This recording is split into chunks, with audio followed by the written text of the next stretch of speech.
there's already been a firing for the RURC. Is there any way you can pursue disciplinary action for Duke? The short answer is we cannot.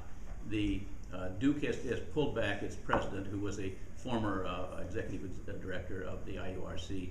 They have also put on administrative leave the gentleman that started all this, Mr. Storms, and said he will not be involved. What we have to do is take their rate cases that they've been granted, which has gone from $1.2 billion to $2.9 billion for a plant that they're building, kind of like a train charging through the regulatory agencies, and we have to re-examine those. I think that is just far higher than we should allow. They are locked in some fashion because of the construction work in progress. People in Duke are now paying $5 more on their bills on average per person, and there are no kilowatts being generated yet. They're only about halfway done. That's the type of regulation that I think is terrible, and I think it leads us into the problems such as this, where eventually we have to fire some people, and the governor's done that, but it's not the end, it's just the beginning. But you have to remember, it's not all on Duke, it's on the Ethics Commission, which the governor appoints, and they gave permission when the ethics laws were not, they have a 1-year delay. They suspended that in these cases. In 3 of these cases, they suspended it. Why? We find out now that the governor's even saying that was the wrong thing to do, but he appointed them all. The governor appoints all the ethics commission members. Should we change that? Yes, we have to, well, that's really, thank you for getting to the key point here, is we have to strengthen the ethics review and make it independent of the appointing authority. Good point. Very good point.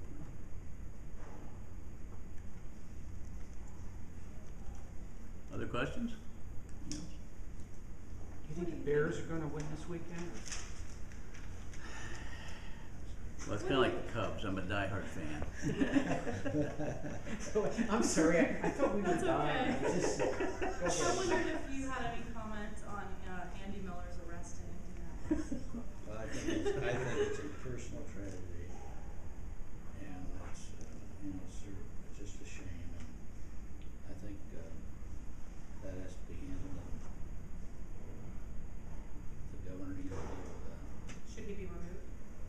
I believe he was doing this occurrence happened during his work hours, so I think it's certainly in that arena. I guess the short answer would be yes.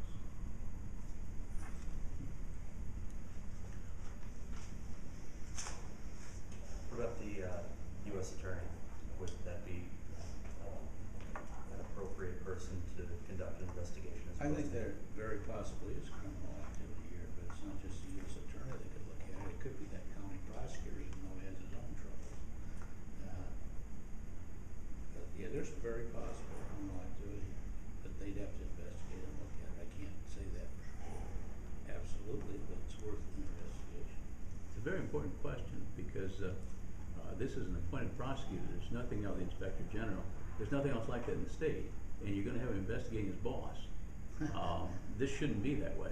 We need to either make that some super agency that doesn't report to the governor in the long run and is truly independent. Although candidly, I think we should leave it with just elected prosecutors and let them do what they think. But it allows for, I'm not saying it will be, but it allows for a cover-up. And that once this prosecutor grabs all the material and says, well, now it's mine and I'm going to decide what to do, and he just decides to sit there, there's nothing else anybody can do. So there's a reason for elected prosecutors and federally appointed people, and that is to examine exactly things like this. And it was never the intention. I was there when the Inspector General was created and objected, but it was essentially sales contracts from in and out of the state. It was not meant to go over to this agency and review of this type of rate making. So changes is very important here. Proper ask for the federal prosecutor would also be proper to call for the county prosecutor, but he might have enough troubles of his own.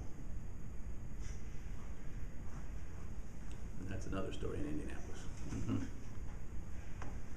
Anything else? Thank you very much. We appreciate you all coming immensely, especially from the speaker too. To answer your question, yes, I think the Bears will use that. I'm sorry. He just said yes.